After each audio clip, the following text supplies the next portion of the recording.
to see you. Good to see you. Yeah, Did you have a happy new year?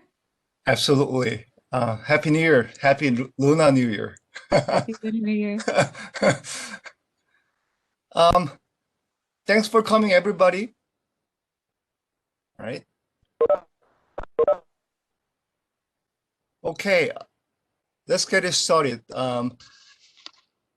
My name is Jung-Woo Koo. I'm a professor in sociology and certainly in the social innovation convergence program. And then I'm really happy to be with you this early morning, and thanks for coming. And this event, as you know, is a special winter program, um, uh, and which is organized by the Social Innovation Convergence Program. And then this event is entitled Machine Learning and Imagination in Social Science, where we bring together 5 promising scholars and researchers who work on social innovation work, as well as machine learning related work. And these are really fascinating scholars and young and passionate, enthusiastic scholars in different disciplines. And we've got a fantastic lineup, I can promise you, this week from Monday to Friday. Some of the talks are more theoretically oriented, and some of the other works are more practically oriented. But nonetheless, you can grab the opportunity to hear from some of world-renowned young scholars in different disciplines, especially in social science. And I'm really happy to have Professor Amanda Murdie. First of all, she is a good friend of mine. I'm so proud of it. And she is professor of international relations at the University of Georgia. And she's also acting as the head of the department. And she's written like over 50 articles and books. And some of them are many of them are really great, fantastic outlets that include international organization. I can tell you she's one of the leading scholars in the field, especially specializing in non-governmental organizations, international non-governmental organizations, and the interaction between state and civil society. And then she's one of the exceptional scholars who embarked on exploring the connection between international relations and machine learning. So my understanding is that she's here today to share with us and how machine learning approach can be applied to IR. So here is how we're going to proceed. We've got about an hour, about 90 minutes, or we'll see how it goes. So basically around 90 minutes. And Professor Murdie will proceed with her talk for 45 to about an hour, and followed by Q&A, which is open to everybody. And the questions I got, Amanda told me that questions doesn't have to be limited to the agenda for today. Can be about any questions you like about graduate school and studying abroad, and how can you do well on machine learning, or how can be on top of IR, and how can you do some collaborative work with other scholars. And it doesn't have to be limited to the paper she'll be presenting today. So relax and prepare questions, whatever you like. And this is what we have in mind for Q&A. So the title for Professor Amanda's talk for today is entitled Turning Up the Volume, the Amplification of Shame. My understanding is that her talk will be based on the new publication that has come out, I guess, recently in Human Rights Quarterly, which is one of excellent outlets in the study of human rights, in social science, in legal studies. Before we go further, and the floor is yours, Amanda. Thank you so much, Dr. Koo. Thanks everyone for being with me, especially on a Monday morning. I definitely appreciate anyone who can show up on a Zoom for a long time on a Monday morning. I'm going to share my screen real quick. Let's make sure that works.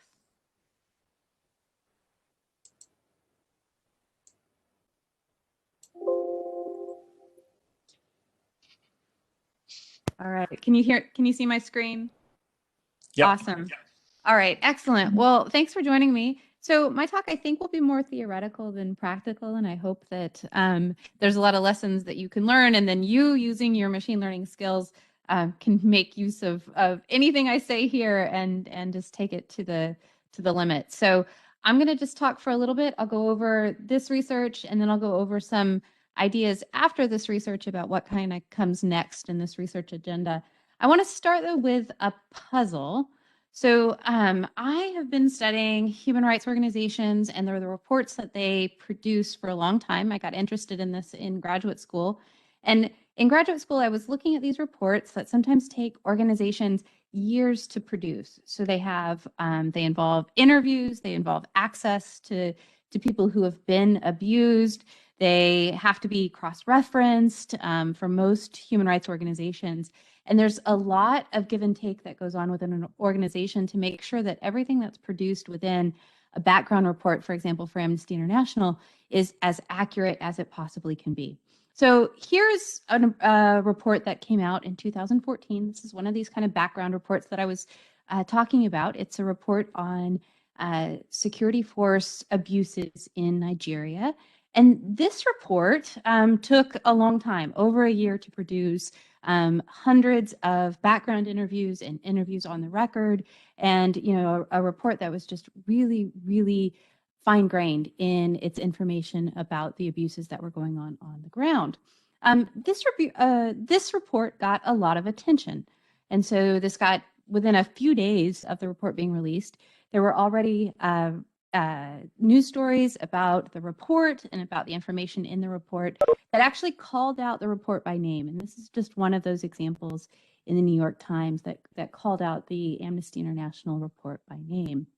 So I think this is what we hope to happen. And if you've been involved in advocacy, this is the kind of thing that you want to happen. You do all this background research, you put the report out there, you issue press releases, the report gets a lot of attention, and hopefully as a result of that attention, people are mobilized to work on behalf of the organization, on behalf of the people who are abused, and actually try to make change. And so this is what we hope happens. Unfortunately, and this is the puzzle for me, is that sometimes reports don't get a lot of attention. So right around the exact same time that report about Nigeria by Amnesty International was being produced, here's a report that was being produced by Human Rights Watch. And if you look, there are some things that are similar about this report. This, just like Amnesty International's report, this report by Human Rights Watch was the result of people on the ground doing interviews and having access to those that were really on the front lines of what was happening. Human Rights Watch is a very large multinational organization, so it had a huge staff behind it, and it had kind of this long legacy of legitimacy behind it as well. Now, this report got some attention, but the attention was a little bit different. So not only did it not get the same level of attention as that report about Nigeria, the attention did not quite go into detail about the information in the report. So I guess the puzzle here is, why did this one report on Nigeria get all of this attention? And here's an issue that in lots of regards, it seems really interesting. It's definitely affecting a lot of people, but it just doesn't get the same attention in the international media. So that's puzzling, but it's even more puzzling when we look at the hundreds of other human rights organizations that are also producing reports. And the fascinating thing is, some of these organizations actually have better grassroots connections than an organization like Amnesty International or Human Rights Watch. So they're actually on the ground. They have long-term interests within the country. This is a report by the Center for Legal and Social Studies in Argentina. This is a report on widespread abuses in mental hospitals within Argentina, laying out a long legacy of abuse. And this was a report that in the English media got absolutely, like, almost zero attention. And so the attention was so little in the English media, but it did get a little bit of attention in the Spanish-speaking media. But I guess the question for me, or the puzzle, is why did that one report about Nigeria get so much attention, where this report that was just as detailed and just as well examined within the country of Argentina gets such little attention? So this is the question that I hope is at the kind of the base for the project that we're doing today. We know that these reports, when they do get attention, actually make a big difference. So I'm going to be talking about human rights organizations overall, so organizations like Amnesty International and Human Rights Watch, and their role in protecting human rights and protecting against human rights abuses. So the framework or the process that I just showed, this collecting background information, issuing reports, and getting those reports in the international media, we typically call that naming and shaming. And I've been told many times that naming and shaming might not actually be the best term for this. It's the term that the organizations themselves often use. But really, we should probably be calling this information politics. So it's taking this information and getting it into the public eye. And by doing that, by shining a light on the human rights abuses that are often going on in the background, really what these organizations are saying to a state is you can't hide. You can't keep doing this and try to get away with it. If you're able to do these abuses within your country and get away with it just because of the political situation, we're going to shine a spotlight on the situation to such a degree that other actors get involved as well. And so the way we typically think of this is that an organization issues a report, it gets a lot of attention, and that attention brings pressure on the repressive state. So other states join in. So you might have states that are high-functioning democracies that go in, that maybe are there aid donating states, that they can put pressure on the repressive state. You have IGOs that get involved and other NGOs. So the world kind of pays attention to this issue because of the background report. People around the world, you and I, like, we listen to the news, we look at the reports that we see, and we start changing our behavior to hopefully put pressure on the government. And that could be things like sending a letter, it could be talking to our own representatives, it could be changing what we buy and where we go for the resources that we need. And then finally, a lot of organizations issue reports in order to also get citizens within the abusive state to pay attention to the issue as well. And so when the United States, for example, Amnesty International has issued a lot of reports that detail the abuses against migrants, the abuses against people that are imprisoned, that are bringing attention to those issues within the United States. And so by issuing this report, by having the background information that is so detailed and getting that background information into kind of the world community, naming and shaming is supposed to affect the ability of governments to actually carry out these practices. So it's supposed to make them really question the costs of continuing with these repressive practices. They're not able to hide these practices anymore. And eventually, hopefully, that pressure leads them to make changes in their human rights practices. And we know that this is happening. So there's a growing, largely quantitative literature, some of it that's actually based on machine learning approaches, that's finding that this shaming, this human rights attention that's being put as a result of these human rights reports that's getting into the international media, that's actually leading to improvements in certain situations. So it's not kind of a blanket approach that works in all states at all times, but if the conditions are right, there's a lot of research that's showing that these type of kind of information politics can actually lead to changes. So I guess the question for us then that we haven't looked at is, what's the role of that process of the media? And so for a lot of the literature that looks at shaming, we've looked at the reports and the reports that the human rights organizations actually issue themselves and then the newspaper coverage of those reports as equivalent. So we've looked at either one of these stages or both of these stages and kind of seen some sort of relationship to human rights improvement. But what we really haven't kind of investigated is that as a chain. So human rights reports do not lead to a one-on-one coverage in the international media, and that international media doesn't lead to everyone deciding to join into the human rights movement. And so this project is one that I think a number of scholars are looking at, where we're trying to really investigate those different stages in that naming and shaming process. And in this project, what we're really looking at is the role of the media. And so according to our theoretical understanding of how this works, we see the media coverage as critical to the effect of shaming. So without the media coverage, you and I might not actually be aware of any of those reports that I just laid out. We wouldn't be looking at maybe the website of the organizations themselves. We might not follow the organizations or be on their listservs. So we might not get these reports, and then we might not see these things as important.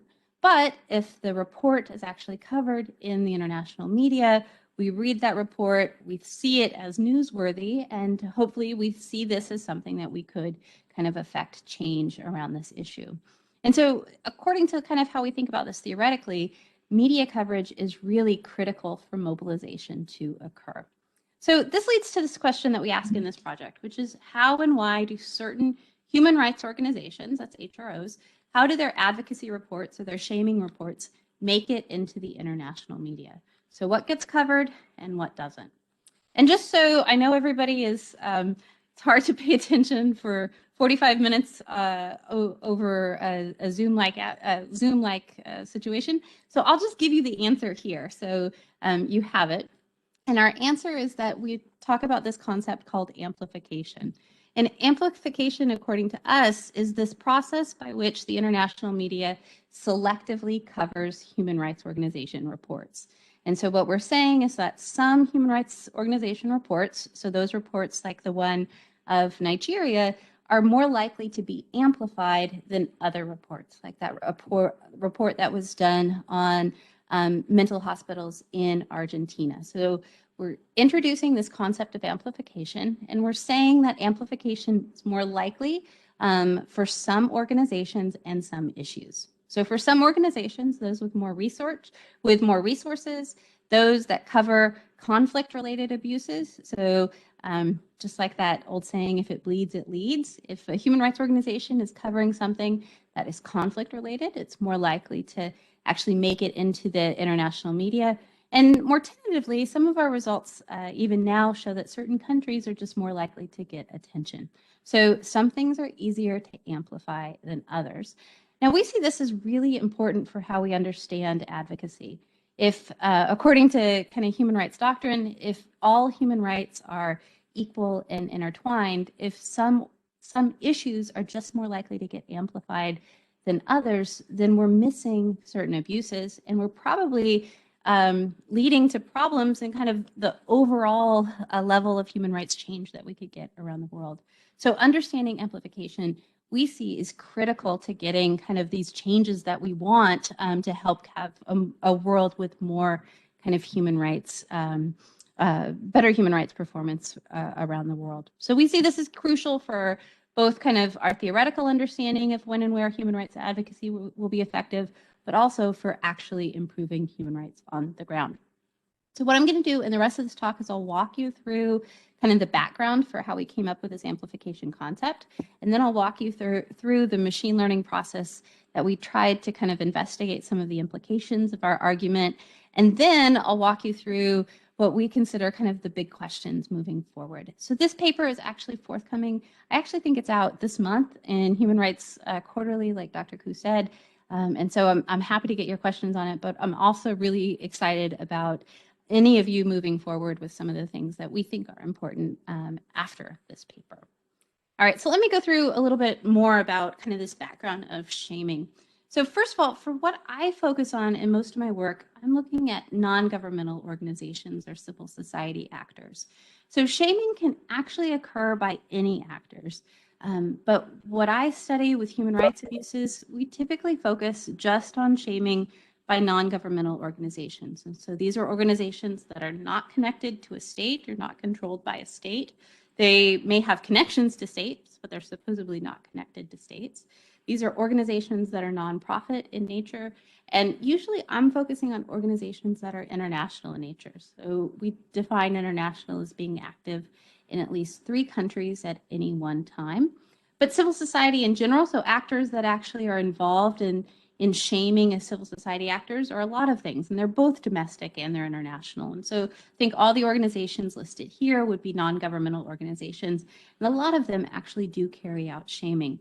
Now, typically when we focus on shaming, however, we focus predominantly on organizations that are advocacy in nature. So those would be organizations that don't focus on handing out food stuff or humanitarian assistance, but instead focus predominantly on that research, those background reports, and then, oh, sorry, was I too far away from the mic? Is this better?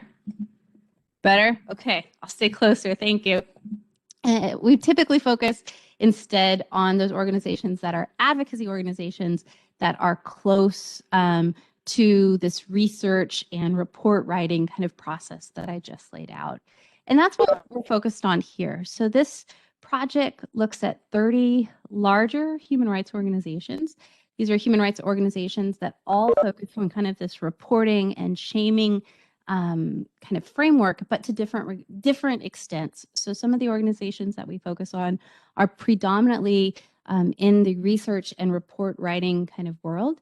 And other organizations do different things to support human rights. They might provide background reports for lawyers. They might provide assistance for those that have been abused, but their kind of focus on that report writing varies to a little degree about the organizations that we're actually focusing on.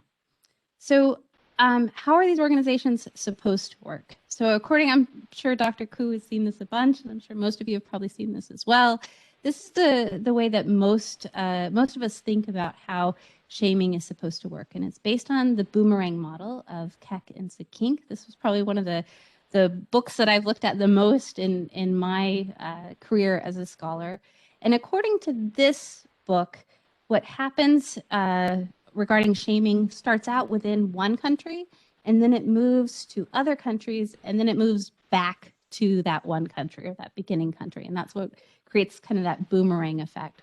So according to this, you start with civil society actors that are within the country, and you start with these actors that are trying to affect change. So within our example of Nigeria, these could be local civil society actors that are hearing about what's going on with the police or security forces, and that they're trying to kind of get the attention of their governmental leaders to change these practices, maybe to actually have more training for police officers, maybe for having legal trials for those that have committed human rights abuses, and maybe for actually issuing policy changes to stop the behavior overall. So according to Keck and Sakink, these NGOs are trying to affect change within their country, but at some point they're blocked. So they either don't have access to these local individuals, these governmental leaders, or they're tortured or put in prison themselves, and so they need to increase the shaming even about themselves that are being abused as a result of trying to affect change. So according to Keck and Sakink, what happens next is that these NGOs send out this call for help. So they send out kind of this call that, hey, there are abuses that are going on here. We need some help. We need some attention to these issues, to those larger human rights organizations that were just on the slide I just mentioned. So the kind of the Human Rights Watch and the Amnesty International of the world. And then these organizations are supposed to help those local civil society actors get international attention. So they pressure maybe states that are very powerful, they pressure maybe highly developed democracies to increase their pressure on the repressive state. And they also send out calls for help to intergovernmental organizations like the UN. And so those organizations then increase their pressure on the repressive state like Nigeria on their own. At the same time, the NGOs are also trying to raise attention to what's going on the ground within that own country. So by issuing the reports, they're hoping those reports not only make it to the New York Times, but also make it to reports within Nigeria and increase kind of that domestic mobilization that could occur, that could also increase pressure to the state. So according to this boomerang model, as a result of this below pressure, so this domestic pressure, and this increased international pressure as a result of shaming, that state that's being pressured should actually change their behavior. Now, they shouldn't change their behavior at first because they believe in human rights ideals or they're socialized to believe in human rights ideals. Instead, they're going to change their behavior just to kind of get off the radar of the NGO. They want to stop the shaming from occurring. They want to stop this backlash that could be happening against them. And so according to the spiral model, which actually came out right after the boomerang model, there's going to be tactical concessions that might lead to some human rights change. And if domestic mobilization increases or continues after that initial kind of release of pressure, that's when you'll actually see kind of long-term human rights or even democratization change within that targeted state. So that's the process that's supposed to work.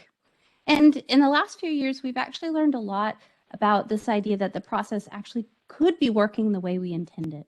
And so I think some of the most interesting research that I've seen in the last few years is looked at how shaming actually changes people's opinion.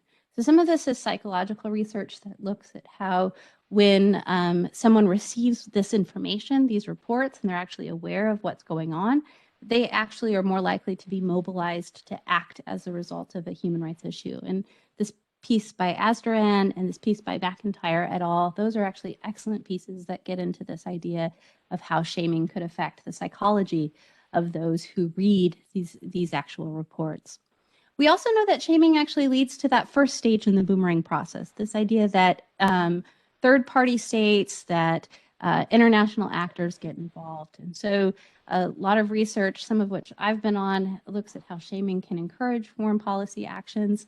Unfortunately, sometimes shaming actually encourages the wrong type of foreign policy actions, like sanctions, and that actually leads to an increased kind of diminishing of human rights performance on the ground. But we do know that shaming is actually changing kind of the foreign policy situation. So these background reports, when they actually make it into the international media, it can actually change foreign policy actions, leading to more humanitarian military interventions and sometimes more sanctions. And as well, it can encourage changes in trade and foreign investment, which is also kind of consistent with this idea that states are trying to punish the repressive state.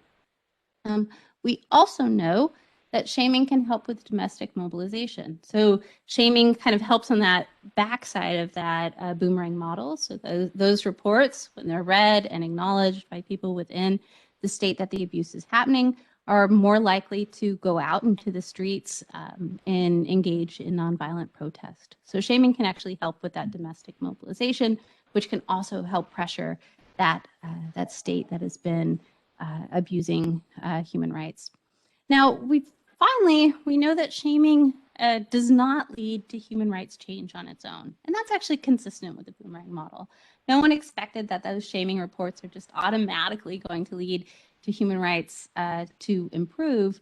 But we do know that some types of human rights abuses, just getting the information out there might be enough to affect change. And those really atrocious kind of top level human rights abuses, things like genocides and mass killings, the information alone, shining a spotlight on what's happening, might change the decision calculus in such a way that stops the genocide that's actually occurring. And that's work by Matt Crane and Jackie Demerit.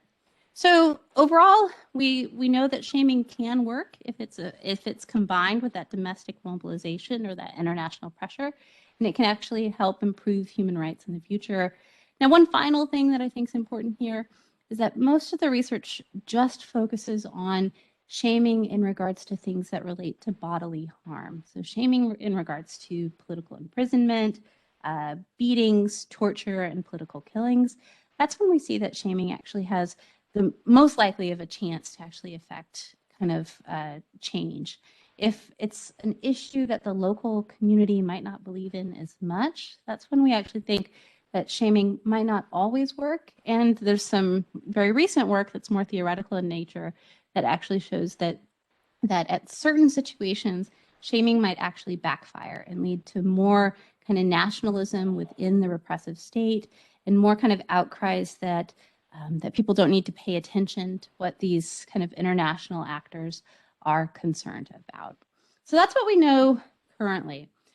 What do we know? That's what shaming does. No, that's what we know about what shaming does that works on the ground. What do we know about when shaming occurs? So there's been far less attention to this, and I think this is where machine learning could really help the literature overall. We know very little about what types of countries are supposed to be shamed, and some of that is really basic. We know that countries where there's more abuses are more likely to be shamed. I hope that's not a surprise. We know that countries that are geographically important are more likely to be shamed.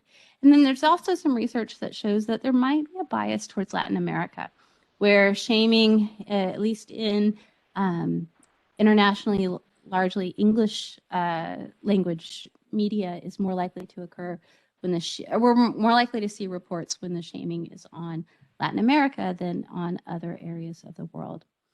We also know that shaming is more likely against certain issues, and this makes sense when we think about when shaming is likely to work. Shaming is more likely on issues that relates to bodily harm and legal equality. If it's an issue that could be considered a lost cause, where things are so bad, but what do we do? How do we act? That's not an issue where we're likely to see as much shaming. And this goes back to the motivations of the human rights organizations themselves. Kenneth Roth, the president of Human Rights Watch, has actually been pretty outspoken about this idea that they use shaming on cases where they think it could work. And those issues that might be important, like economic or social rights, but are issues where it's really hard to see what you would do to stop the abuse, that those are the issues that at least Human Rights Watch doesn't focus on as much. And then we also know that certain organizations are more likely to have kind of that international media attention. And so some of my work looks at how shaming relates to the network embeddedness of the organization. So organizations that have better connections to each other are more likely to issue reports. They're able to draw on the information they know from other countries or from other locations, and that's going to help them. We also know that when organizations have local domestic connections within a country, they're able to get this information, like the case of Nigeria. They're able to know what's happening, have the connections to actually go and do interviews and get this information, and that's going to help with them issuing reports as well. And then finally, there's some work, Sarah Stroop has been really active in this area, that focuses on how certain organizations from certain countries are just more likely to shame, because that's kind of the way politics are done within that specific country. And organizations take their kind of cultural heritage with them when they go out and enter into the advocacy world. So we know far less about when shaming occurs. We just kind of know some basic things. And we know a lot more about kind of the effects of shaming. So what do we need to know? And this is where I hope I can get all of you motivated to do kind of awesome machine learning work in the future. The studies that I just laid out, everything I just laid out, those studies talk about shaming in general. And so this distinction that I've made between human rights organizations issuing reports and the media coverage of those reports, that distinction has not been made. Some of those studies look at shaming as just the reports and just assume that all reports are going to be read, whereas other studies look at media coverage of the reports and pay no attention to those things that don't actually enter into the kind of the international media system. And so all of what I've laid out kind of takes this whole shaming process and black boxes it and looks at like any issuance that we see in the world, whether it's that background report or whether it's that media coverage, that's what we consider as shaming. And so implicitly then, we're assuming in what we do that things that get reported get observed and get seen around the world. And that's a really strong assumption for us to make. And it's probably a really bad assumption for us to make, right? We know that not everything that human rights organizations are interested in actually make it into the international media? And then if it doesn't make it into the international media, how are people supposed to know about what's actually going on the ground? And so I guess this is where we came to this paper. You know, the international news media are not human rights organizations. They're not going to take every press release and just issue a story on it. Instead, they have their own set of drivers and their own set of constraints. And so what we thought was really important to get us to understand was looking at the human rights organization messaging that gets amplified and what that type of information looks like. So what's the messaging that gets amplified and what's the messaging that gets ignored by the international media? And so this is where we turn to try to build our theory about amplification. And for this theory, we draw on the literature from communication studies and media, which is a very rich literature on what gets covered in kind of international media. And we draw on 3 lessons from this literature. The first is this idea called threshold effects. And this is this old saying that if it bleeds, it leads. So things that are violent, things that are seen as significant, that those are the things that receive coverage. So if something is not seen as pressing, and if something is not seen as quote unquote newsworthy, right, as really violent in nature, that's just something that's not going to be covered. And I think this one's a really important one for how we think about human rights issues. So some critical human rights issues, especially issues related to economic and social rights, don't meet this threshold effect idea, right? They're not about bodies on the ground. They're not about violence. And so they're not going to meet this threshold effect. The second idea here is something called fatigue effects. And this comes from the communications literature as well. And so this is really the idea that all of us have short attention spans when we're looking at the news media. And we want to know what's new, and we don't want to hear the same thing over and over again. And we get really tired of hearing about issues that we just would rather have go away. And what's really sad about this is this means that long-term human rights issues, so an issue like Sudan, for example, it fades from public view, not because it's not still violent, not because there's not still abuses, but because we're all tired as hearing about it, and the news media wants to sell papers, and so they don't want to cover an issue that really has this fatigue around it. And what you see for human rights organizations is they try to counter this by coming up with creative framing. And we know from some survey experiments that this creative framing actually works. And so how do you get people around these fatigue effects? You have to, as the human rights organization, think about the issue differently and frame the issue differently in order for it to be seen as something new and not just the same old issue that has already been hashed out in the international media. Now, the final idea we took from the communications or media literature scholarship is this news hole effects. And this is this idea that things only make it to the front page if they're past this threshold, but also if it's what's of interest to consumers. And so it's the idea that newspapers have this really short amount of information that they're actually able to send out every day. And they are going to focus on what sells, what's of interest to consumers when they're looking for new stories to cover. And so you might be a human rights report that issues a great report, but if it's on the wrong day where there's other issues in the international media, you might not be covered because there's no news hole that needs actually something to be covered there. So those are the lessons that we take from the communications literature. And this leads us to 2 kind of main theoretical ways that we're thinking about this. So when should we expect this amplification? On the first side, we say that these media literature leads us to expect that organizational resources matter. And so how do you get this creative framing? How do you have the connections to make the news media aware of what's going on? That depends on the media savviness of the human rights organization. You need those staff members to research and report. You also need legitimacy in the eyes of reporters. And all of those things depend on the organizational resources of that human rights organization. And then the second thing we think matters is the salience of the issue itself. So in line with that media literature, we know that violence or war is just more likely to be covered. We also thought that abuses by major powers, so basically the P5, that those would be more likely to be covered as well, because we were thinking those would be the news hole type events that people in the media would be looking for. So those were our expectations with respect to this project. And so with those kind of expectations or hypotheses in mind, we really wanted to look at amplification in general. Now, here's where machine learning came in, because we had a need for a lot of information, which we didn't have. So in order to kind of conceptualize amplification, we needed a number of things. First, we needed a measure of the reports that those human rights organizations were issuing.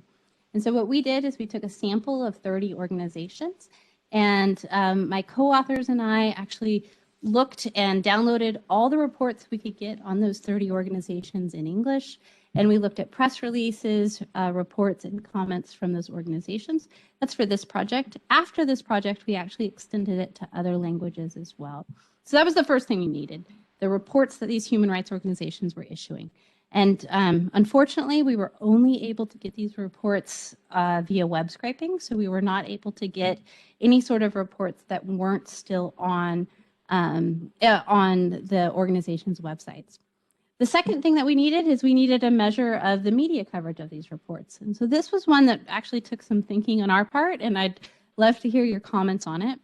And so we decided that what we would do is we would use, we would just look at stories that cited the same country and the same organization in the international media in the 7 days that followed the issuing of a report. So if Amnesty International issued their report on October 1st, we looked at stories in the international media that that cited either the report, the organization, or the organization and the country in the next 7 days. And so we thought that those were the coverage of that original human rights report. And we used those two bits of information to create this measure of amplification. And so what we finally did is looked at something at the yearly level. And that was the average number of media reports that about an HRO over the 7-day period after the issuance of that HRO's actual report. So how likely is it that, or how intense was that amplification after that original report? And this might be a little bit hard to see, so I'm definitely happy to enlarge it later as well. But this is what our data actually looks like. And so if you look, here's the human rights reports down here, and then here's media coverage up here. And you can see that in the organizations that we looked at, there was a lot of variation. So we had some organizations that were just always covered. Their reports were always covered. And these would be the ones you would think about.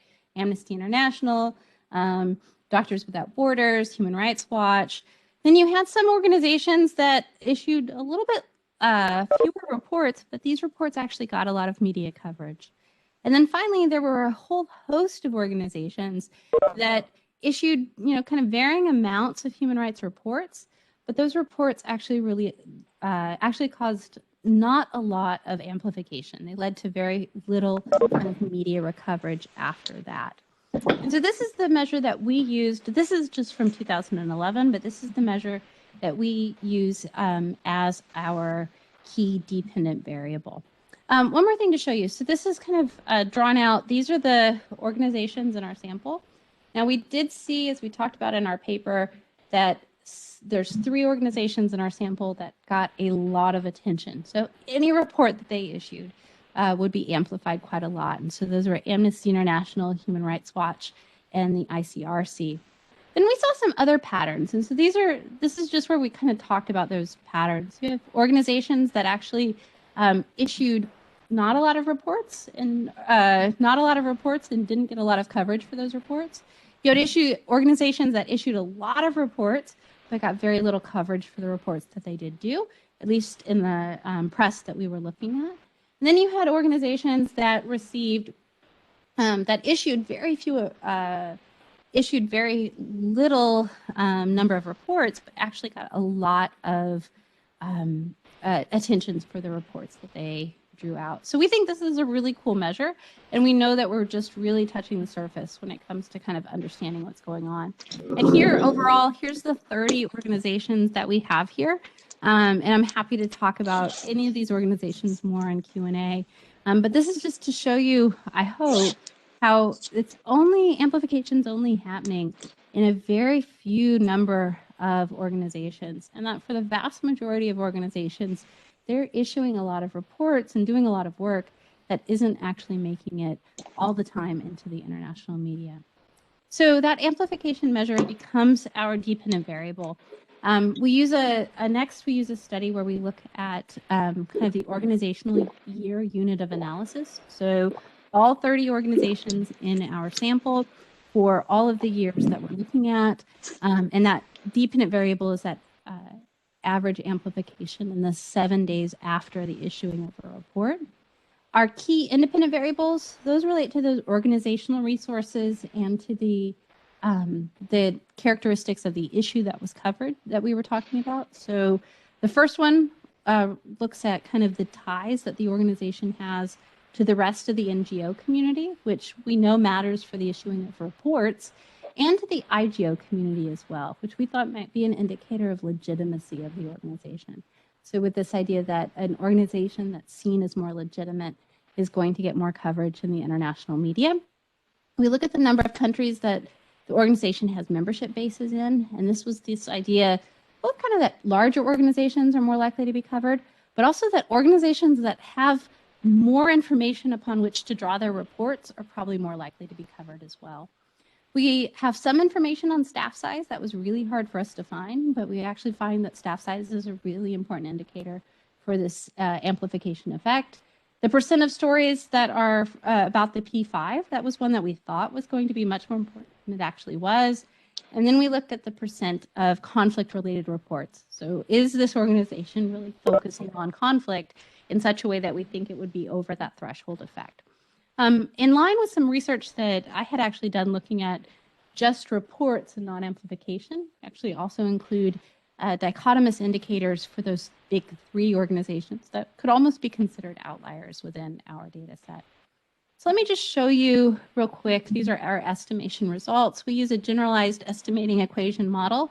That's because we're really interested in capturing the differences across organizations and not within one organization over time. And what we find is that those IGO ties, so really being tied to the UN or other major IGOs, gives an organization legitimacy, and that's likely to really increase the amplification that organization has. Membership bases didn't really matter that much, so we were really a little bit surprised on that, but we did find that conflict-related reports did actually make a difference. So if an organization really focuses on conflict, it's more likely to have its reports amplified in the international media. Now, in one regard, this could be kind of, I think it's a pretty self-evident or pretty expected result. On the other hand, this is a really powerful result when it comes to the human rights community because it does restrict what the human rights community can focus on. We've known for a long time about development NGOs that development NGOs are often chasing where the money is. They're often chasing those issues that international donors are interested in. But what this shows is that human rights organizations, to the extent that they want attention, might be chasing those issues that the public's interested in, that are conflict related. And that's really frustrating for those issues and for those people that are in kind of abuse type situations where their abuses just aren't fundamentally kind of at background interest to the population. And then finally, we found that staff size actually did make a difference. And so those organizations that have the resources to get media savvy, those are the organizations that are more likely to have their message amplified. Again, this can seem, I think, pretty self-evident, but what's frustrating about it for me is it means that those organizations that are already gatekeepers, that can already kind of control what human rights we all think of as important, those organizations are the ones that are also going to be getting the most media attention. So in organizations that's focusing on a new issue or something that would be considered more of a fringe issue, they might not have the staff size to begin with to get the attention that they need to actually later grow their staff size. And so unfortunately, this is going to be kind of a situation where the big keep getting bigger, according to kind of the results that we have here. Just a little bit. Awesome. I think that was it. So what we've learned so far for amplification. Hopefully we've learned that we really need more work. So this is just the first shot at looking at this process. We think that this process is really important and that we need to disentangle human rights reports from kind of the media coverage of those human rights reports. We also think this really kind of draws into question the way we categorize human rights organizations. And so in some regards, this implies a division of labor. So some human rights organizations are those that are going to be shaming and going to be shaming in a specific type of media. And other organizations are probably focusing more on other things. So I think we need to kind of think about human rights organizations in different ways. We also need to think about the ways that this kind of relates to power differentials within human rights organizations. And so are some organizations more likely to have their issues co-opted? Are some organizations more likely to free ride off of the information gathering of others? That's, I think, a big concern for the human rights community. So what we've done next, I just wanted to highlight a couple of things before I turn it over to your questions. We've extended this project to look at organizations and their media coverage in alternative languages. And I just wanted to highlight this because that issue I raised at the beginning, that report that was about mental hospital conditions in Argentina, it received very little attention in the English media that we showed, but it did receive a lot of attention in the Spanish-speaking media. And we've been interested in this because what it implies is that there's a differentiation that's going on about which organizations and which issues are important in different media landscapes. And we think that's really important for this idea that we have about this international and universal nature of human rights. We've also looked more specifically on the type of issue that's being examined and how that issue is being discussed in background reports.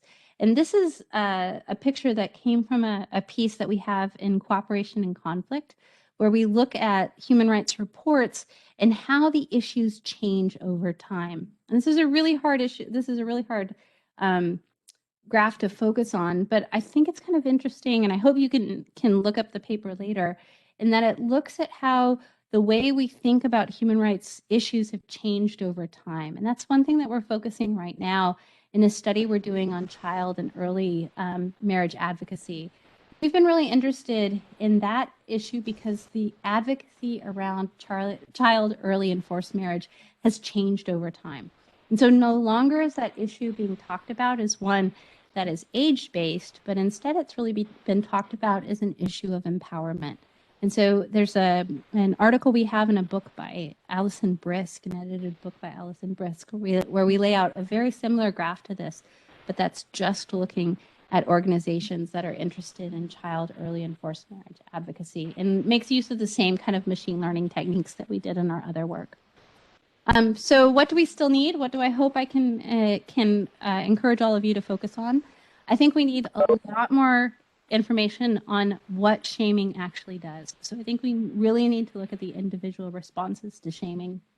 And I think the recent turn in political science of focusing on survey experiments and lab experiments can actually do a lot here. So looking at that psychological situation where shaming actually changes someone's behavior, I think is really important, or changes their thinking.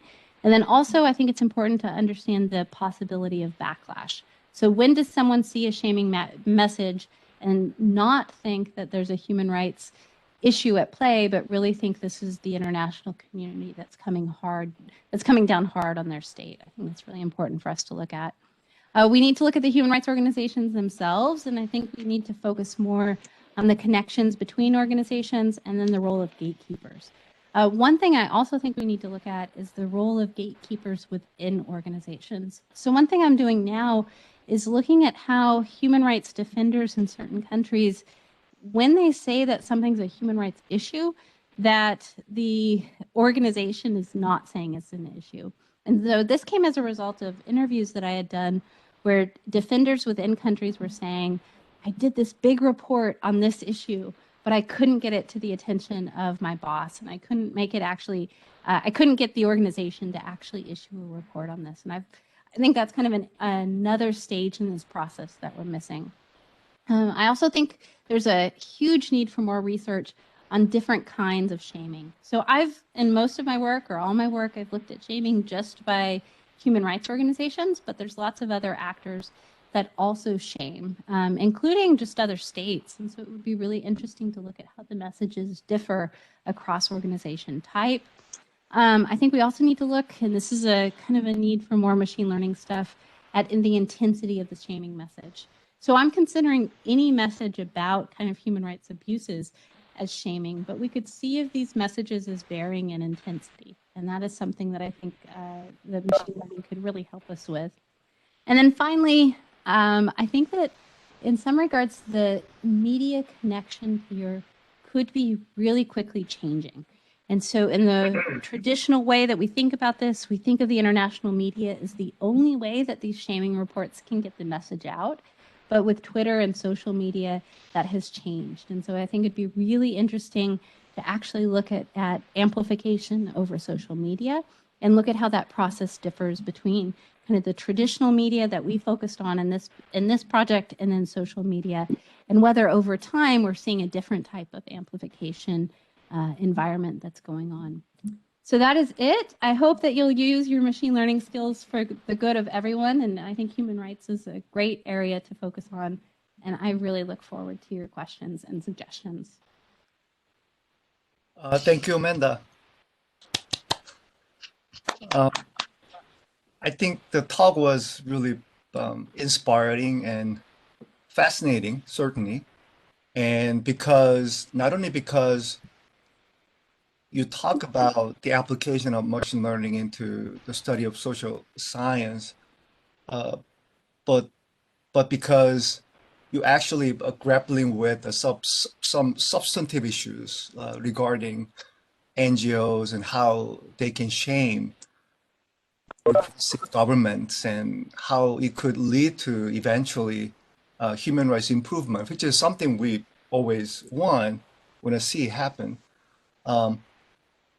And then the other thing I really liked about your talk is that toward the end, you grab the opportunity to touch upon some of the works that need to happen in the future agenda.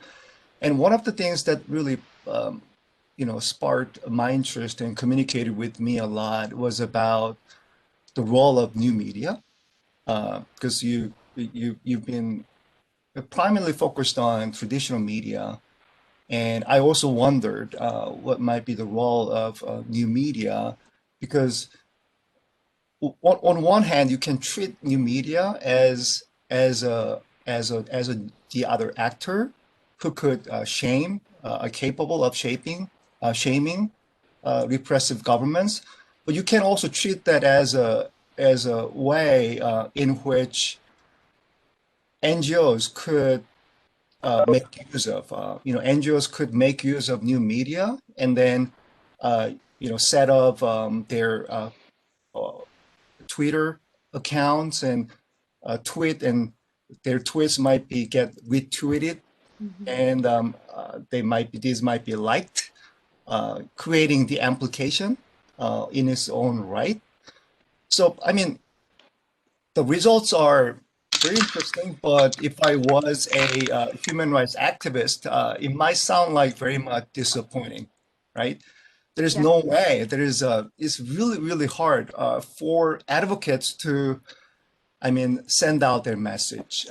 There's always filter, at work, at play, and then you need to address your issues in a way that the issue I'm dealing with is something about violence, something about repression, and then you can get your message out.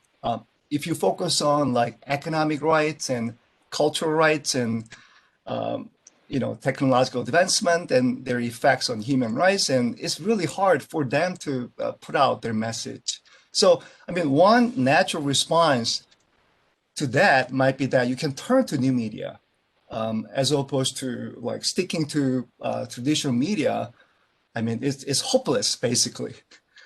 But alternatively, you can set up your Twitter accounts and Facebook pages. You can do something different in order to get their voices heard. And that issue relates to, I think, how we can conceptualize the elite organizations, elite international organizations. I think it is also related to the theory on the boomerang effect. I mean, the key with that is that you can actually rely on international organizations. These are more skillful. They've got the power to reach out to the audience, and they've got the power to have an impact on the change. They can bring about the change, as opposed to us, we're weak, where voices would not be heard. That kind of elite model, privileging international organization, somehow downplaying the power of local organizations. The theory actually came from that big assumption, the huge assumption where international organizations are more powerful and local organizations are less powerful. But what about some organizations that are as skillful as international organizations? What they can do is to turn to local media outlet, and so they might be able to get their messages, across through their connection with the local media. So I think, that being said, it might be needed for us to reflect on the big assumption and the weakness of the theoretical framework you actually rely on. That was my second question. And the other one I thought useful to think about is that one of the messages you deliver is that, I mean, in terms of diversifying the messages, in terms of strengthening your message, in terms of diversifying your messages, I mean, you might be interested in economic inequality, for example, the gap between men and women, the gap between the elderly and the young people, the gap between big enterprise and small enterprise, whatever you can say, right?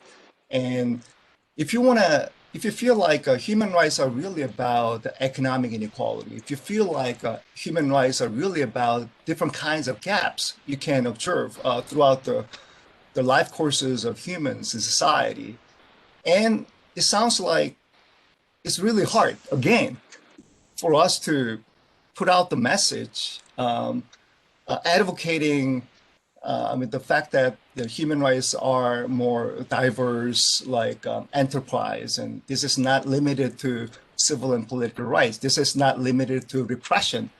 It's also applicable to economic rights and cultural rights, right? So, so to me, it sounds like disappointing to many of us who care about economic rights and different aspects of human rights. So these are some of my takes on your talk. So before we invite questions from the floor and students, and I thought you could respond to some of my questions. Yeah, absolutely, Dr. Koo. Yes, you're totally right. So there's a lot of ways to respond. The first thing I'll say, yeah, the role of new media, there's a different type of media environment, right? How do you get your issue out in a certain number of characters or in a certain picture? And I think that's a huge area for new research. So is it easier to get the attention on an economic, social, and cultural rights issue if that still requires you to be really really short in how you create that message, right? Can you get out all of the nuance that's required to understand something like economic inequality in that certain number of characters that you need for Twitter? Or is it easier just to release a picture of someone being tortured, right? Like that's something that you can just have a picture, it's visual, you don't need as many characters to make that argument. And if that's a fundamental issue that kind of complicates human rights, we need to think about what that does to overall human rights and what it does to the kind of the human rights system in general. Your other point about the big assumption in Keck and Sakink and the boomerang model about local organizations having less power, I actually think this was a major assumption that was wrong, and that caused issues in how we all kind of predicted the populist backlash that's happening now, right? So local organizations had the power and were able to take those international messages and push them out and have those international messages of kind of those big, whether it was IGOs or big international NGOs, they were able to counter those messages because of the local embeddedness that they have. And so I absolutely think you're correct that we need to reinvestigate local organizations and the roles they have both in promoting human rights, but also in kind of promoting the status quo or even countering human rights. And all of this goes to a big assumption that I think we've been making in the literature. And I think you and I have probably talked about this before, that I think a lot of the human rights literature assumes that people are actually in support of their human rights. And we don't know that, right? That's like what's your survey is getting at, is how do we know about human rights and when people support them? And I think so much of the boomerang model and the spiral model actually made this assumption that people in general were in support of at least rights related to bodily harm. And I don't know if we can really make that assumption. So I think like one of the slides you showed us toward the end was about your next step, where you try to look at the media coverage, like Spanish media coverage of human rights and French media coverage of human rights, maybe Chinese media coverage of human rights, whatever it might be. If you are able to look at the local media and the how much attention they might pay to human rights issues, it could give us whole different kind of story. Yep. Even though you feel like some of the issues are not really amplified if you look at the international media, but if you see some active interaction between local media and local human rights organizations, what kinds of agendas are amplified, if you look at the local landscape, it could give us really different stories, right? Yeah, I absolutely agree. In the study that we did do using those different media sources, and that study was for the Ford Foundation, we found that economic and social rights in particular were much more likely to be covered in Latin American newspapers than they were in newspapers that were, so Spanish-speaking newspapers as opposed to English-speaking newspapers. And that really leads to a differentiation of human rights that I think it's really important for us to look at. So yeah, I think that's a great question and a really something we need future research on. Okay. We've got one question on the board, actually. Two questions. Can you see that, Amanda? I can. I think this is about COVID-19. A question about human rights reports related to COVID-19. I think this is an interesting topic. To me personally, I'm interested in how human rights matter when it comes to COVID-19, the pandemic, how human rights might be protected and neglected in the age of the pandemic. I mean, I'm more pessimistic about the effect of the pandemic when it comes to human rights front, a lot of negative consequences on human rights development. And the question, I mean, the COVID-19 can be related to the rights of health and rights of life, definitely. Considering the new Hall effect, I believe everyone around the world are interested in COVID-19 issue, absolutely. However, at the same time, I believe people are more interested in the COVID-19 issues within their own country, certainly. The two questions, I think, here, are they getting more amplified human rights issues regarding international COVID-19? Are they getting more amplified or not? And the second question is, do you think they should get more amplified than now? And in what areas do you think the media should focus more on? Excellent questions. Responses? Yeah. Thank you for these questions. I will say there's a new issue of the Journal of Human Rights. That's a special issue. It came out in December. That's just on COVID-19 and human rights issues. And I would urge you to read. I read the whole thing. And there's so many issues there, right? On one hand, you have this issue of governments that are using COVID-19 as a way to take away human rights, right? They're using it as this power grab that they can grab rights and say that they're restricting human rights for public health purposes. On the other hand, and I guess there's Michael Goodhart has this thing where he calls it, it's kind of like this negative spiral. I don't know if I'm getting the word right, but he says that, having a poor human rights situation and then having COVID happen can lead to a government using COVID to then take away more rights, and this spiral happens.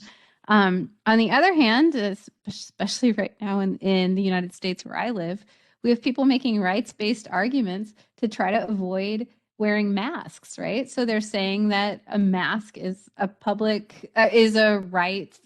violation of their rights, and they're actually using human rights rhetoric about, kind of very well accepted, in line with human rights law, kind of public health measures. And so I think this is going to be such a huge issue.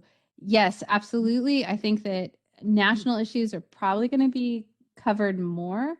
And I think the way we're going to see I think it's going to be really complicated the way we see the international coverage of COVID-related human rights concerns, because public health has an issue on the population, right? It's designed to protect the population. Human rights are designed in some regards to just protect the individual. So there's this tension here. And I think it's sometimes very difficult for that tension to be explained in a news article, especially in kind of the very small news media market that we have for these types of stories. And so, yeah, I think this would be an awesome issue to focus on because there's so many different issues there. So I know I was kind of all over the place in my response, but this is an issue that I think is going to be really important because there's the public health concerns, there's the power grabs, there's the rhetoric that's being used in a kind of rights-based way, but is actually kind of anti-human rights. And I think all of these issues are going to be really important. So I think if you look at local media in the age of COVID-19, and there got to be a lot of human rights issues, right? As you said, as we hinted on, this is the great time. This is the fantastic time for bad states to actually limit the rights they have granted to their citizens. They don't like it, actually. So, but this is the time for us to take it away from our citizens, their basic rights, right to association, assembly. That's one of the areas where you can see bad states don't like, seeing those being granted to their citizens. So using the rhetoric and rationale of the global pandemic, this is the time to, take back their rights and take away their basic rights, and using that as an opportunity to repress people who go against the government, right? So, but if you look at the local media, I don't know, like it depends like how democratic the countries are, but if you look at some modest democratic countries, there gotta be a lot of controversies and issues that are covered by local media that are related to human rights issues, and to what extent human rights can be limited for the sake of protecting public safety, right? Absolutely. In this country, for example, like for the last couple of months, like people were not allowed to take the streets. If it's greater than like 10, more than 10, they cannot gather in a public space for protest, for assembly, whatever. The rationale was quite obvious. This is not the time for you to take the streets. Go home, okay? You're risking us, you're risking neighbors, society.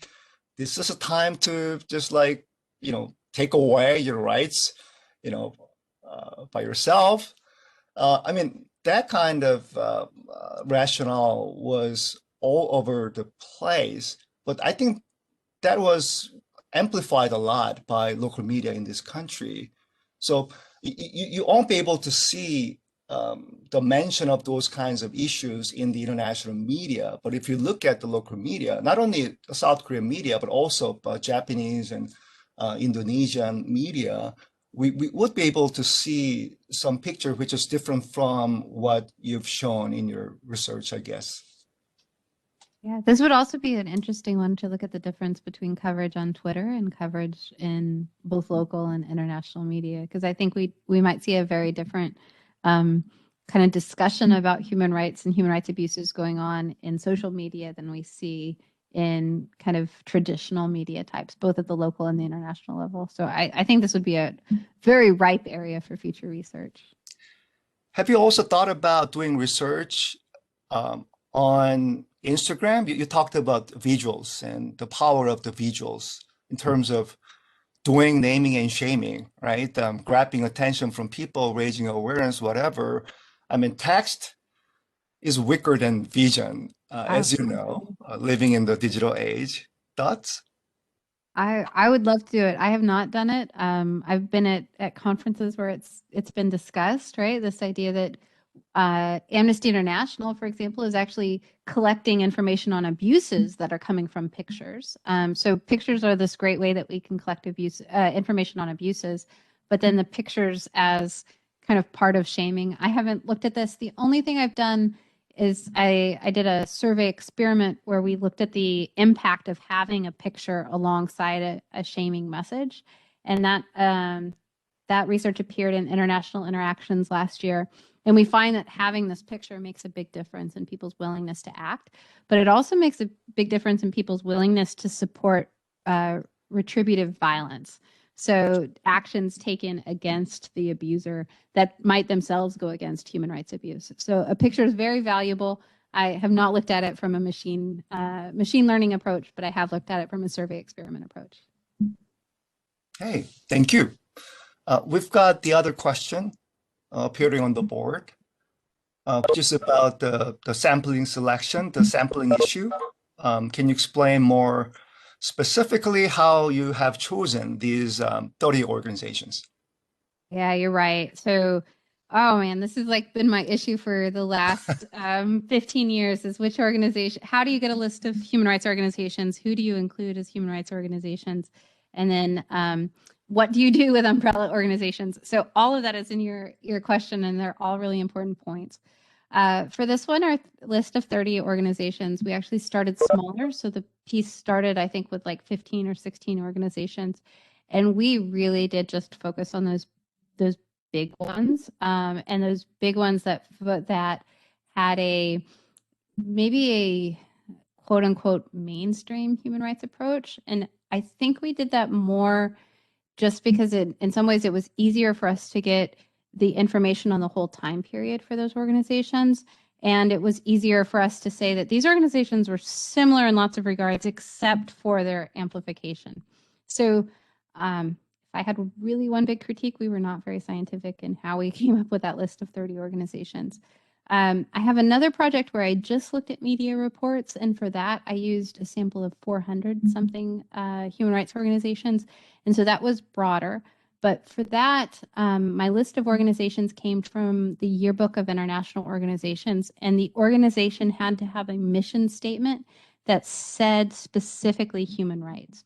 And so if the mission statement relates to LGBTQ plus rights or women's rights, for example, but don't specifically say human rights, in that sampling procedure, those types of organizations would have been missing as well. So yeah, absolutely. I think this is a huge issue. Umbrella organizations are also a big issue because in some regards, they act like traditional NGOs and they issue their own statements. But in some regards, they're more like clearinghouses, and you almost see something like a legal brief where organizations sign on to these umbrella statements. And so I would love, I think it'd be a really nice dissertation topic to even just look at the differences between umbrella organizations and in NGOs that are not umbrella organizations. That answered your question there. Okay, I have a few questions. How do you collect these data? The other questions are about also the data collection process and how you were able to collect the media reports and stuff like that. Yeah, so media reports, we made use of like the media kind of like LexisNexis and those sorts of things for the media reports. For the reports related to the organizations, this is another thing that I wish we had different ways to collect this information. So we did not have background access to the things that were in the archives of these organizations. But that's what I think is really important as well, is like all of the reports that get produced that don't actually appear on their websites. And so we are restricted to only look at those organizations that are capable of having a website and those organizations that are capable of having a website that has this long archive in which we can get this information. So yeah, I think those would be really important things for future work. And then you said quality or quantities of the. Length of the report, does it matter? The length of reports, does it matter? And how did you deal with the differences in the length of the reports and quality of the reports? That would be definitely a question to ask Dr. Park. I think he's talking later this week, Dr. Beckwan Park. He might know if we did anything specifically on the long reports. I don't think we did anything in this project. I know in another project we did on media, we were only able to get a certain number of sentences, but I don't think that was this project. So hopefully you're talking to Dr. Park. I think, Dr. Koo, is that right? You're talking to Beckwan Park later this week? Yeah, he's coming in on Friday. Awesome. So maybe he will have more detailed data or detailed information on how that data was actually collected. Amanda, did you say that, like, one thing that struck me was that American people try to use the human rights rhetoric to justify their behavior, not wearing the mask. Is that true? Absolutely. Yeah, you see God. it all the time. Yeah, like it is rights-based. It is amazing because it's rights-based rhetoric on, and it's actually even like not only rights-based rhetoric, but even calling this like the equivalents to like the Holocaust. It's unbelievable the rhetoric that we're seeing right now. So why would you let them put a mask on you? That's the same as letting them put you in a concentration camp. It's ridiculous, and it is all over. Yeah, it is really bad. Didn't it lead to, the numbers, like bad numbers, more number of people affected and who had to die because of the choice people made, like not wearing the mask. If you compare that to some countries where wearing mask became the practice, a commonplace, and it was able to really protect people and saving lives and the right to life protected, right?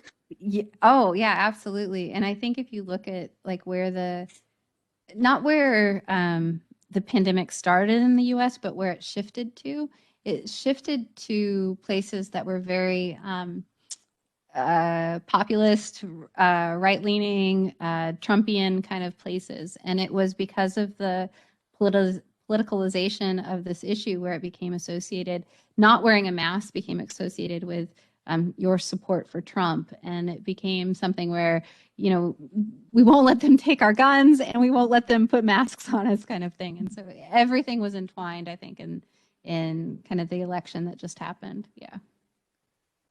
So how did the human rights community respond? Like, were there some people who actually brought up the issue of taking care of the rights of other people?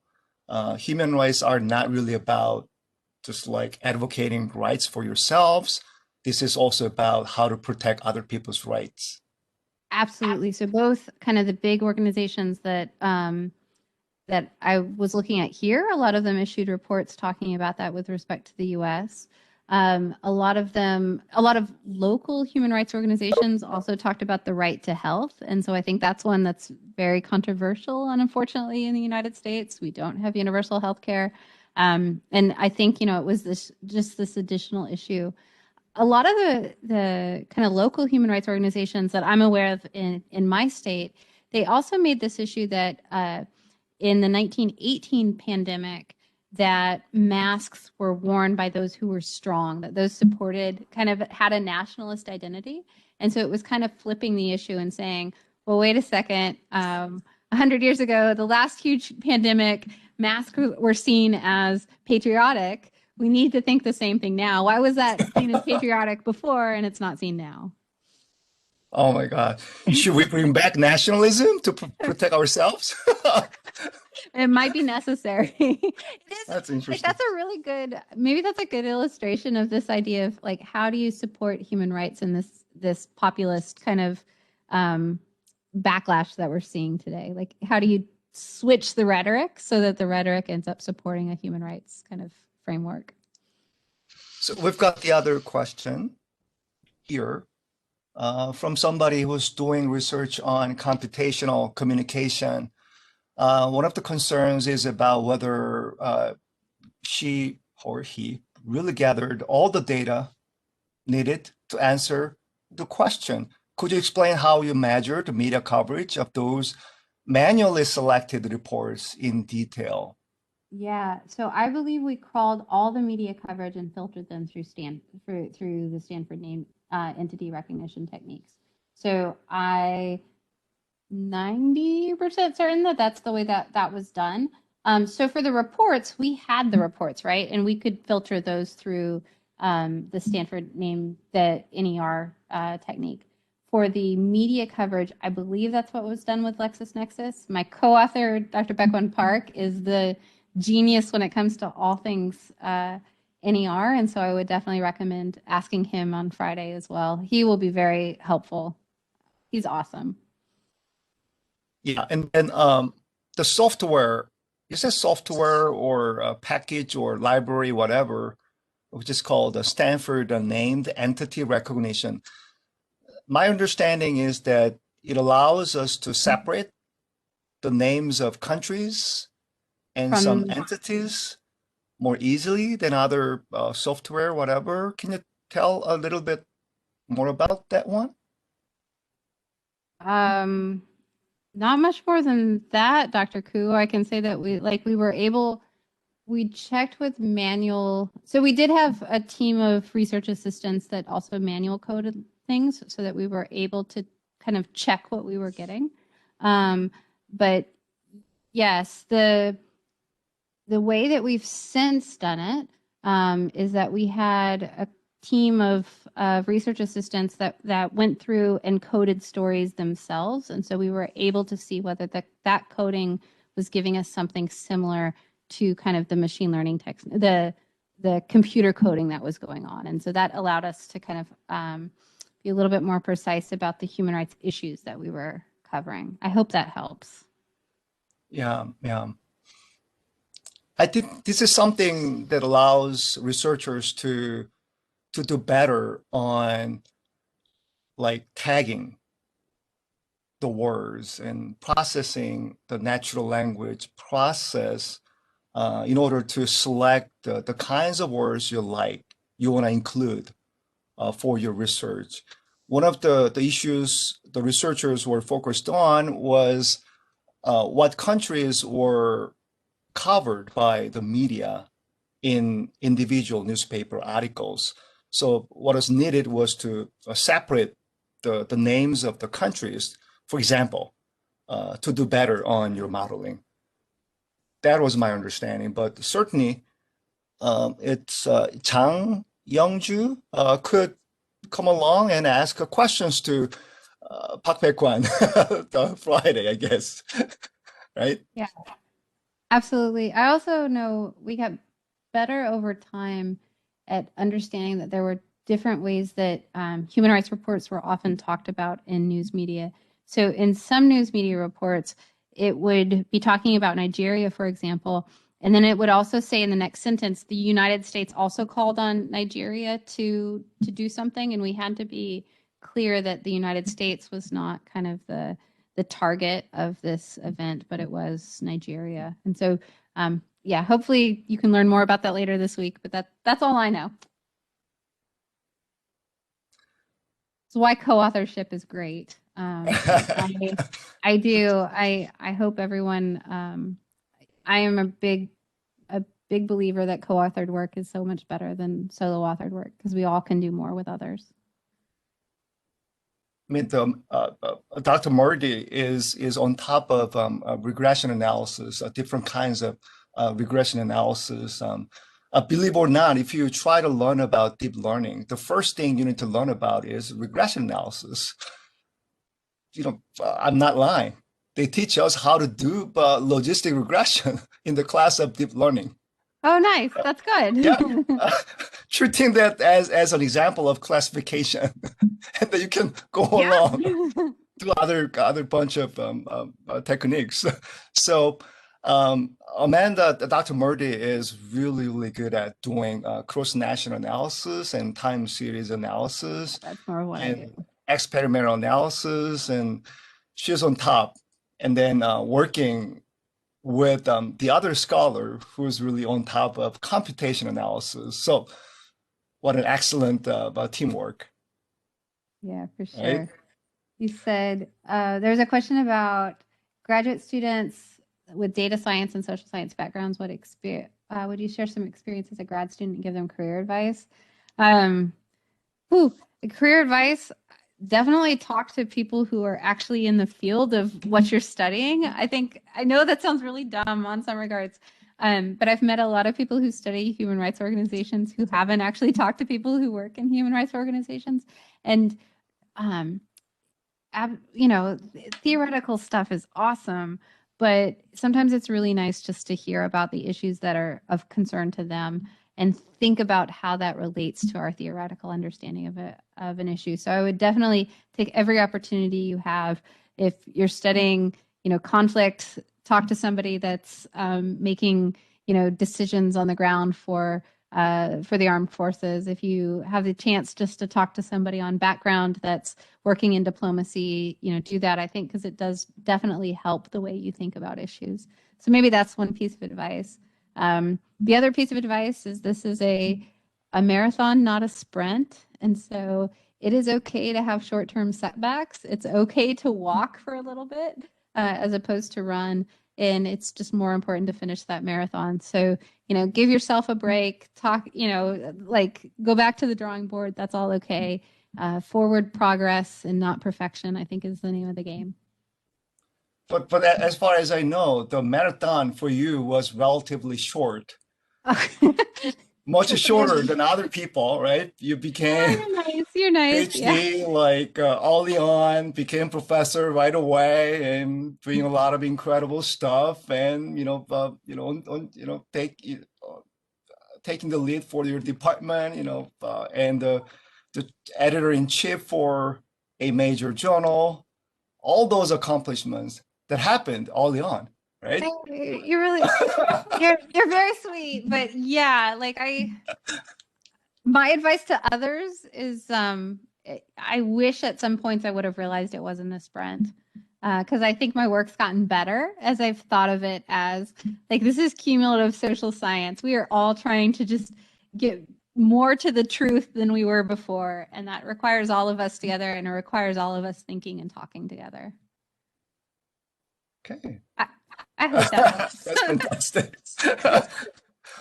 Well, other questions from the floor before we close? Youngjun, do we have some question?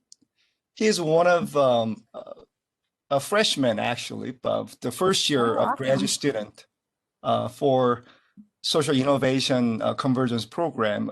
We gave admissions to about 17 students last year, 30 to 40 students applied, and it was competitive, and 70 were chosen. And we've got the first cohort coming in this year, and Youngjun is one of them. Congratulations. Congratulations. And Thank you, any Professor. response or thoughts and comments, Youngjun? Actually, I had one more question. Can you hear me well, Professor? I can hear you, yes. Since I'm living in Korea, I was interested in the North Korean issue and the human rights issue there. And especially if you live in Korea, you always hear about the North Korea firing missile or North Korean citizens starving. And I thought it would be related to the fatigue effect. Yes. And my question was regarding the human rights issues in countries who have dictatorship, do they get more reflected or not? Because I guess it's if you report about them, you want to focus more about the political dictatorship rather than the human rights issues and the people who suffer, which gets more reported. Yeah, North Korea is a very interesting issue when it comes to human rights shaming. So there's a piece by Chad Clay in the Journal of Global Security Studies where he makes the argument that shaming to a country like North Korea has more to do with the organization not expecting change within North Korea, but more to do with the organization trying to shine the spotlight on the issues to keep other countries that are on a similar pathway from continuing down that pathway. And so it's kind of a network effect where the organizations are really not expecting change in this to the similar degree as they would, for example, for like the Nigerian situation that I laid out. So I think that's a really fascinating issue. Like we think about the logic of shaming differently for certain states, and one I think we need more work on.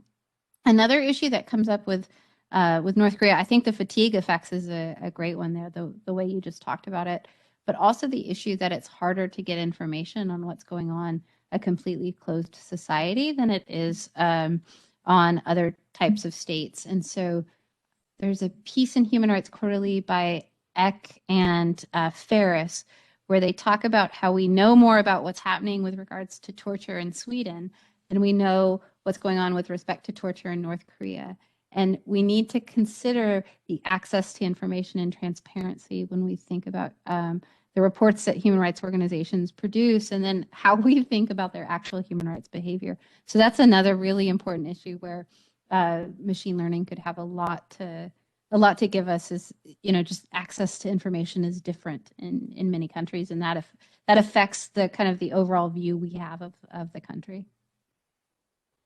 I mean, it's ironical, and it's even said that we can't really do a lot of shaming for the country that requires a lot of shaming compared to other countries. And a lot of regions, one of the reasons, as you said, was because of the lack of data on the country that would allow us to do some research that might lead to more effective shaming. But when it comes to North Korea, nothing can be done from us in terms of collecting data, in terms of really amplifying the message and shaming the country. It's frustrating. Yeah, basically. like the boomerang model breaks down, right? Because we can't have that backward loop into the country. Yeah. All right. Any other questions? Any suggestion for the first-year graduate students? You said that they can reach out to people out there and accumulating experiences and seeking advice from people who work out there. That's fantastic. This is some of the things we really encourage the students to do, since we really focus on social innovation, not only doing good research, but also reaching out to people and try to solve the problem. That's one of the philosophical foundations of this graduate program. That's fantastic feedback. Some other feedback you want to give to new graduate students, like to succeed in graduate program, like recalling the time you had at Emory University, things like that. Sure. Okay, so a couple like things that I tell my own grad students. One is progress, not perfection. And I think I said that phrase, but it is like a phrase that I make sure all our graduate students know. Every day you're making progress, but every day is not going to be perfect. And some days feel like no progress is being made. Like you're just turning the wheels, or you realize that something had gone wrong, but that still is knowing more than you did before. And that relates to the second phrase, which my graduate advisor said a lot, and that's that science is cumulative. And so we're all in this conversation together, and we're all trying to come up to something called the truth.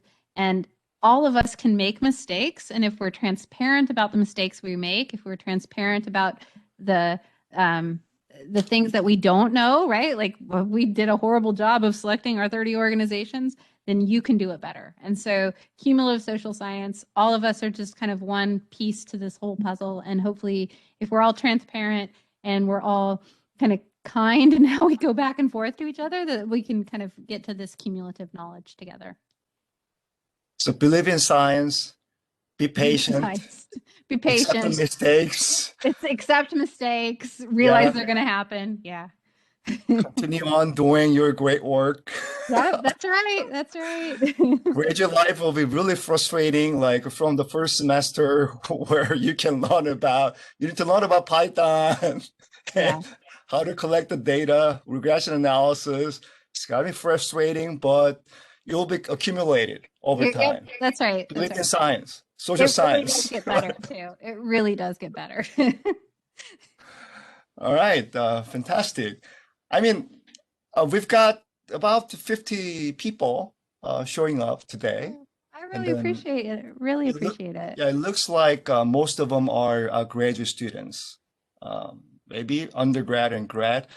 I don't have the power to recognize the difference, but all look like graduate students. And thanks for joining us. This is the first event. And as I said, we've got a fantastic lineup from today, fantastic start. And we're going to continue on doing this throughout this week. And you grab the opportunity to learn about how to collect the data, how to scroll the data, and how to analyze on Twitter data set, things like that. So please keep on coming in throughout this week. And if you have any questions, if you feel like you're shy to speak up and ask the questions, Amanda will be around through email. You can reach out her through email. So you're okay with that, Amanda, right?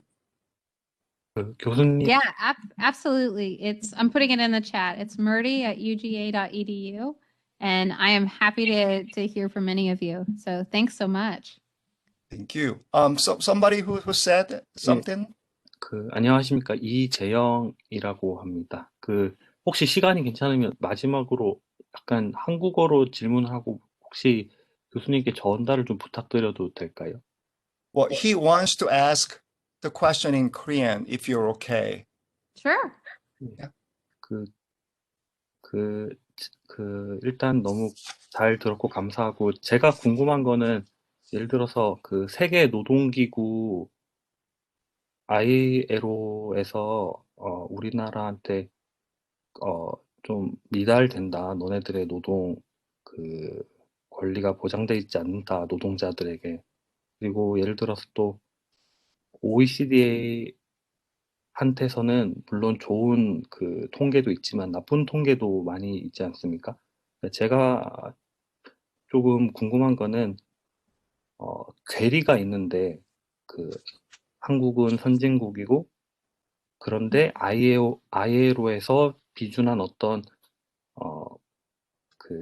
협약 같은 것도 지켜지지 않고 이렇게 한 현상을 바라보는 데 있어서 완전히 다른 격차가 있고, 또 한국에 있는 사람들은 그런 것에 대해서 부끄러워하고, 또 미디어에서는 우리가 ILO의 어떤 준수사항도 지키질 않는다. 이거 되게 부끄러운 일이다. 이렇게 하는데, 제가 제일 좀 짚고 넘어가고 싶었던 부분이, 우리가 때로는 그렇게 협약을 못 지킨다는 걸 되게 제 생각에 마치 자랑스러워하는 것처럼 느낄 때도 많았거든요. 그러니까 예를 들어서 우리가 ILO에서 권고 조치를 내린 걸 받아들이지 못한 이유는 우리나라가 되게 특별한 상황, 그러니까 북한과 이렇게 마주 보고 있는 특별한 상황, 그리고 뭐 여러 가지 요인들이 맞물려 있는 특별한 상황, 그리고 OECD에서 자살률도 높고 뭐 예를 들어 되게 부정적인 지표가 높을 때 마치 그것이 당연한 것이냐 이렇게 받아들일 때 그때 저는 조금 좌절감이 들거든요. 이렇게 미디어에서 혹은 모든 사람들이 그게 나쁜 것인지 알매도 불구하고 그게 정당화돼 버리는 기제가 여기 교수님이 말한 그 쉐이밍이 전혀 먹혀들지 않는 그런 부분이라는 점에서 예, 그런 게 조금 여쭤보고 싶었던 부분입니다. Yeah, that's a fantastic question. Thanks for the question. First of all, he talks about the gap between the way,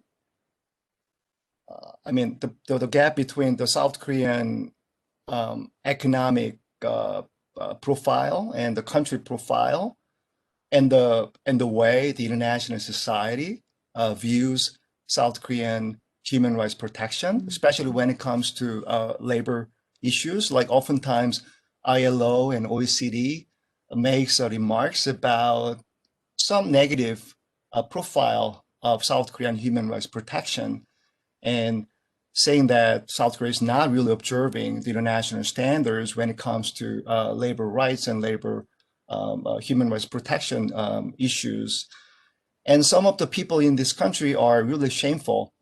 There is shame on South Korean people, shame on us. People feel like it's really shameful. Something needs to be done. But on the other hand, people also respond to the criticism from the international society, saying that, there's nothing problematic with that.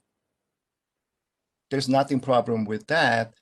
And then there is a reason why we need to respond that way. We've got our own issues and things like that to take care of, and it's okay to deflect the criticisms from the international society. But to others, to thoughtful people, this is really frustrating. The way that people respond, it's like schizophrenic to some extent, I guess. So he is asking that question to you. Yeah, I definitely agree. So the best piece to read right now on this is in International Theory, and it's by Jack Snyder. It's a 2020 piece, and he talks about shaming backlash. And that's kind of, I think, the process that you're talking about is some people can see that shaming message and they respond by saying, what does the ILO know? Why are they attacking us and not these other issues or not these other countries? Or what do they know about our specific situation? And you mentioned the ILO, and the ILO is a perfect and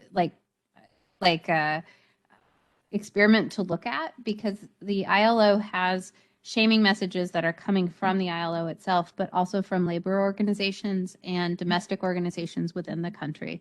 And so I know there's a researcher at Stockholm University who's looking at the ILO and shaming about the ILO, but I don't believe he's using machine learning. And that, like the way you talked about this shaming and then some response being in favor of the shaming message and some being against, the ILO would be a really good investigative tool to look at that. And then the Universal Periodic Review in the UN, that whole system would also be a really good one to see here, because NGOs, both domestic and international, issue reports or sign on to each other's reports. And then a state eventually issues a response. And so you can see which NGOs kind of issues are made into that response, and then which third-party states, which the issues they raise that make it into that response. And I think there's so many questions that we haven't looked at about the role of of culture and background and hypocrisy. I mean, this is a big issue. Is right now, anything the U.S. could say about Myanmar, for example, could be turned right around to the U.S., right? Because we had an insurrection in our country. So I think these are really important issues for us to focus on. And I think machine learning would be great to focus on them. And I don't have any other answers other than say that would be an awesome dissertation. You should really run with it. 여러 가지 얘기를 해주셨는데 질문하신 거에 대해서는 그 shame backlash라는 걸 말씀하셨어요. shame backlash라고 하는 거는 shaming backlash는 이제 shaming 하는 사람들에 대해서 그 조직에 대해서 비판하는 거죠.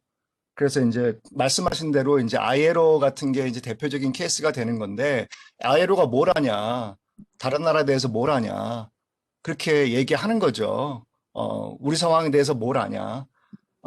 그러면서 그렇게 쉐이밍 백래시로 대응을 한다는 거죠. 근데 거기에 대해서 되게 우려하는 말씀을 하셨고, ILO가 되게 실험적인 케이스인 것 같아요. ILO가 얘기하는 거에 대해서 많은 나라들이 노동 문제 관련해서는 또 비판적이기 때문에 되게 또 거기에 대해서 백래시로 리스폰드 하는 경향들이 있어서 좀 이거에 대해서 살펴보면 좋겠다는 말씀하셨고, 또 스톡홀름 대학에서 연구자들이 여기에 대해서 그 ILO에 대한 그 어떤 의견에 대해서 어떻게 이제 쉐이밍 백래시가 일어나는가 여기에 대해서 좀 말씀하셨고요.